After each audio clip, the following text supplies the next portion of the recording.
Bonjour! Aujourd'hui, je vous présente 3 sortes de hamacs. On va faire ça dans un bel environnement sur le bord de la belle rivière Watupeka.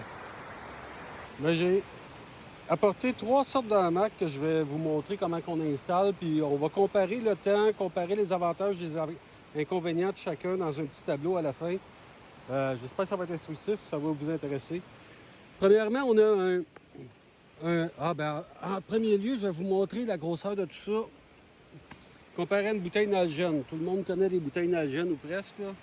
Reste. Bon. Pour un hamac normal, j'ai un hamac Ino qui est assez commun. Là, je me traîne beaucoup de cordes pour mon hamac Ino. Puis, évidemment, aussi une bâche avec les cordes qui vont avec pour les intempéries. C'est toujours winner d'avoir ça. Le deuxième hamac que je vais vous présenter, c'est un Heaven Tent. Tout est là-dedans. Si on compare encore avec une bouteille Nalgene, c'est cette grosseur-là. Ça, c'est le matelas de sol. Ça, c'est toute la hamac avec les cordes, les sangles et tout. Ça se transporte très bien, c'est très confortable. Troisième hamac. Hop, ça va avec le petit hamac régulier. Troisième hamac, c'est un autre hamac à fond plat, le marque Nightcat. L'emballage est plus gros un peu. Si on compare, je vais mettre les deux ensemble. Là. Si on compare, c'est un peu plus gros. Dans le Nighthawk, il y a Nightcat. Dans le Nightcat, il y a un matelas de sol aussi, qui n'est pas nécessaire. Mais si on veut être confortable pour dormir, c'est quand même bien d'avoir tout ça. Donc, on va procéder à l'installation.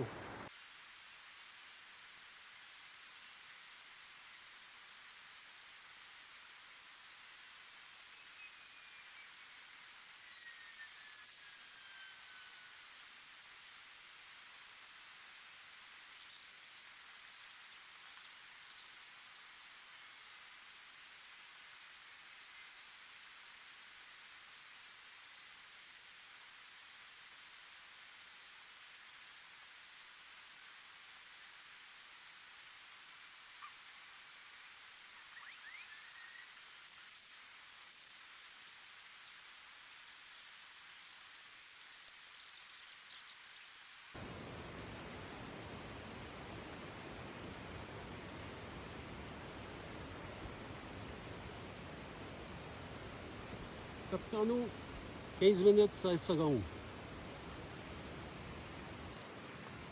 Ouais, moi, pour tendre ma corde de hamac, là, je passe ma corde 2 fois autour de l'arbre. Là, mais je vais juste la passer une fois pour vous montrer. Fait que là, ma corde est passée autour de l'arbre, comme ça. Hop, je vais remonter dans la face. Hein. Bon. Là, je me fais un premier nœud coulant ici. Comme ça. Ça me permet d'avoir une boucle. Et après ça, je passe mon bout de corde dans ce nœud-là.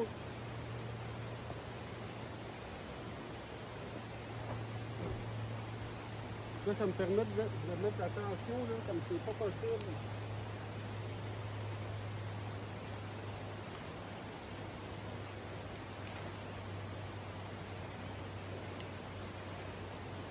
Je peux mettre la tension tellement. Pas quasiment péter la corde. Et après ça, pour le bloquer, je fais juste le pincer. Le coup que j'ai pris de tension, je le pince avec 2 doigts, ça force pas. Là, je lâche la corde et ça revient pas. Là, je me fais un deuxième nœud pour bloquer ici. C'est bloqué. C'est encore là-dessus. Ce qui est cool avec ces nœuds-là, c'est que pour les défaire, tu n'as pas vraiment de nœud à défaire. C'est tous des nœuds coulants comme lui. Là. Je sais dessus. C'est ça qui barre le nœud, là, parce que là, si je le débarre, pouf, il est débarré comme ça. Et puis, je passe ma corde à travers l'autre nœud. Puis là, mon premier nœud coulant, je vais essayer de vous le montrer, là. Ici. Le premier nœud coulant, c'est ça. Fait que, lui aussi, ça a tiré dessus pour qu'il y ait des faits. Pas trop compliqué que ça. Puis pour tenir la hamac, moi j'utilise des Prusik. Je sais pas si vous savez pas c'est quoi un prussique, c'est ce type de nœud-là qui est quand même assez facile à faire. Vous pouvez aller voir sur YouTube, il y a plein de vidéos de prussique. Le principe de ce nœud-là, si je démange la hamac, c'est que le nœud comme tel, il est lousse, là. On peut le promener sur la corde.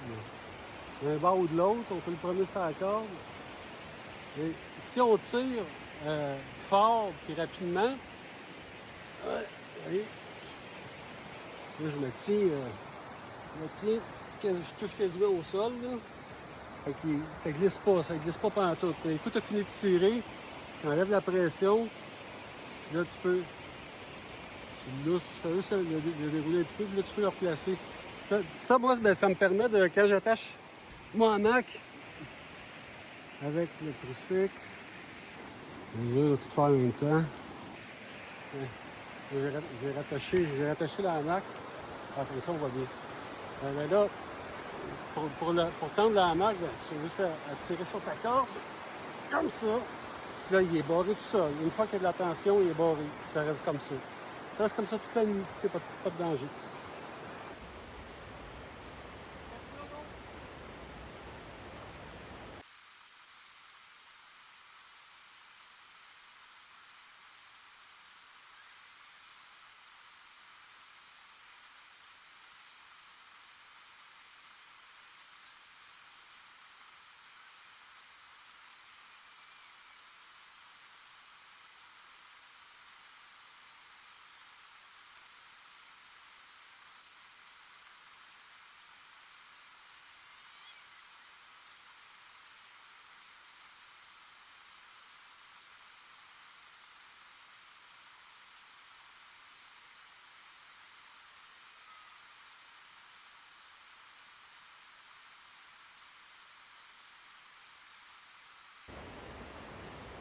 Le Nightcap, on a un top chrono de 15 minutes 46.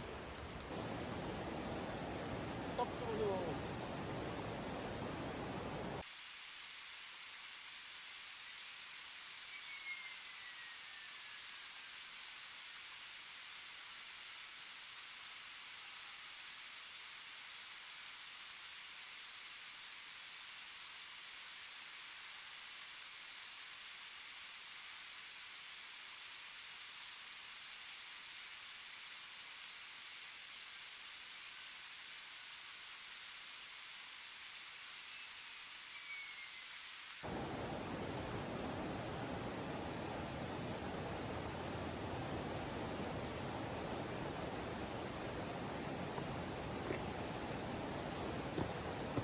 Event Tent, 10 minutes 29.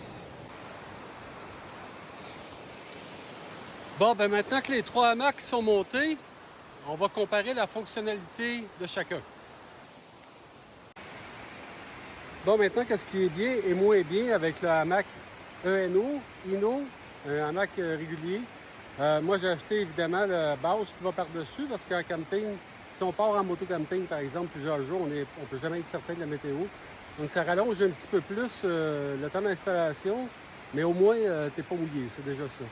Aussi, la manière que je le monte, moi, comme vous avez vu avec la corde jaune, je sais pas si on la voit, la corde jaune, là, chaque bout, elle passe complètement d'un bout à l'autre du hamac. Fait que tu peux accrocher tes vêtements de moto, de casque. Tu sais, si tu as des mousquetons, par exemple, tu peux accrocher une lampe pour la nuit.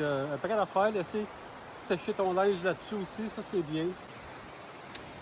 Bon, maintenant, on va comparer, il va vous donner mes opinions sur le hamac Nightcat qui est en arrière de moi, là. Ça, c'est un hamac à fond plat. Qu'est-ce qui est cool, c'est que t'as pas les épaules qui se compressent comme dans un hamac normal. Puis la manière le système d'attache, la manière qui est faite, t'as pas besoin de matelas de sol non plus pour le tenir droit. Fait que c'est quand même pas pire. C'est sûr, c'est toujours plus confortable avec un matelas de sol. Tu rajoutes une minute de préparation puis c'est fait. Et puis une affaire qui est bien avec le Nightcat, c'est que en dessous, il y a un genre de rangement puis à rendre du stock. Là. Ça, tu peux mettre le bâton de marche, le sac à dos.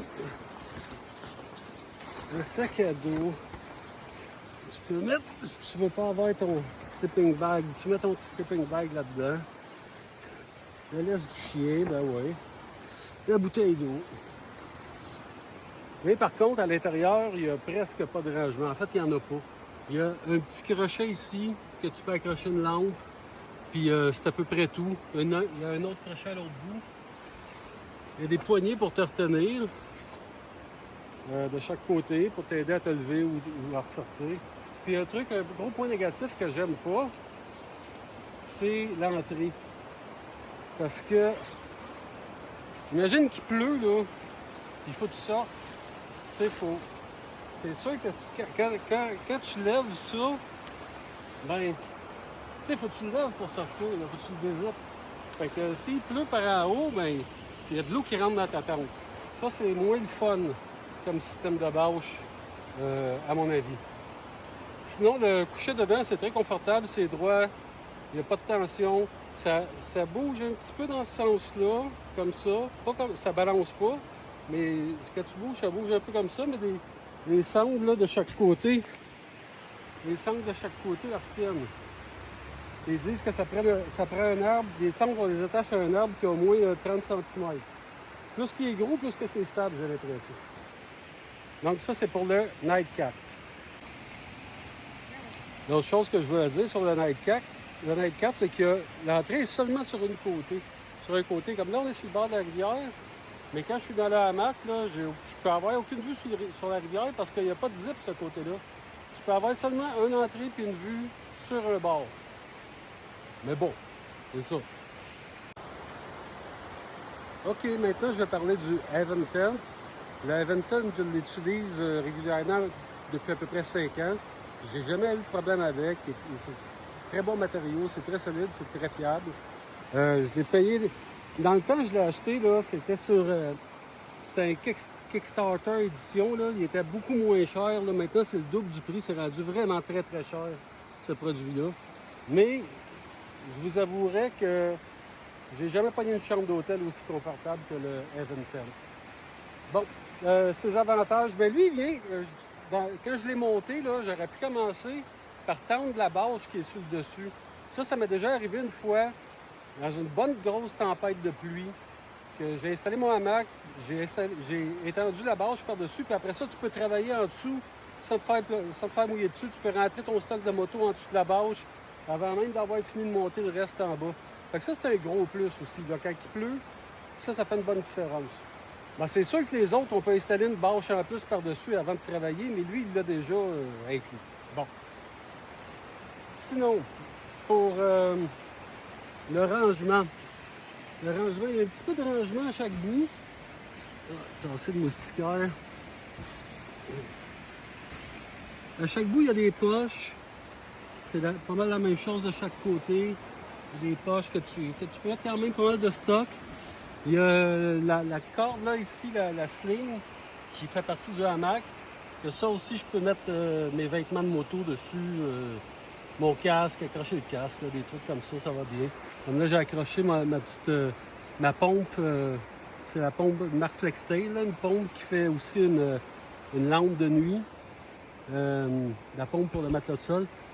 Ce hamac-là, ça prend absolument son matelas de sol. Parce que c'est ça, c'est le matelas de sol qui fait la structure du fond du hamac. Si t'as pas de la matelas de sol,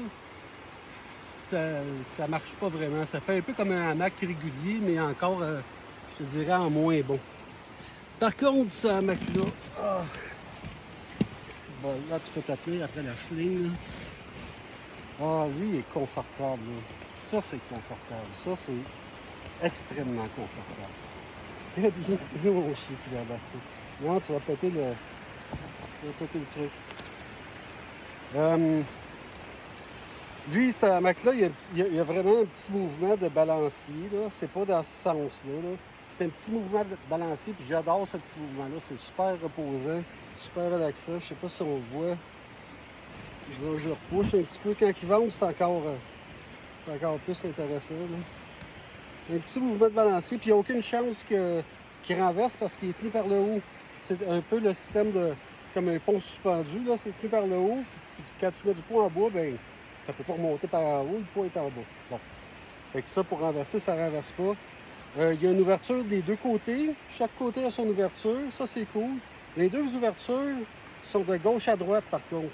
Fait que si tu as un matelas qu'il faut que tu rentres par la gauche, et que tu rentres par la droite du hamac, il faut que tu passes par-dessus pas ton matelas, un sleeping bag. Si tu as un sleeping bag que l'ouverture est à gauche, ça marche moins bien, je te dirais. Là, à cause de ça, j'ai acheté un sleeping bag, que l'ouverture est au centre. Comme ça, ben, il me fait pas chier, peu importe si j'utilise ma tente ou si c'est un hamac-là.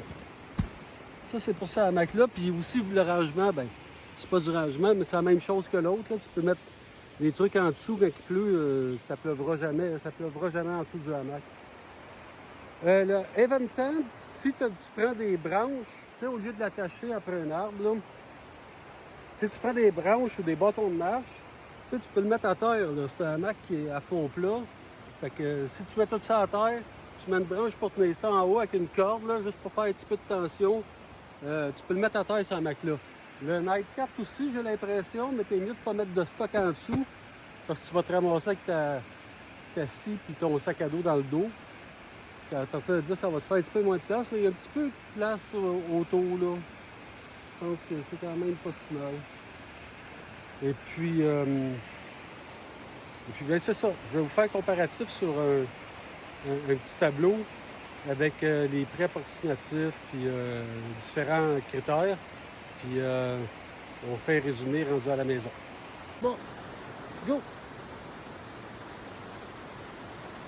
Go, go, go!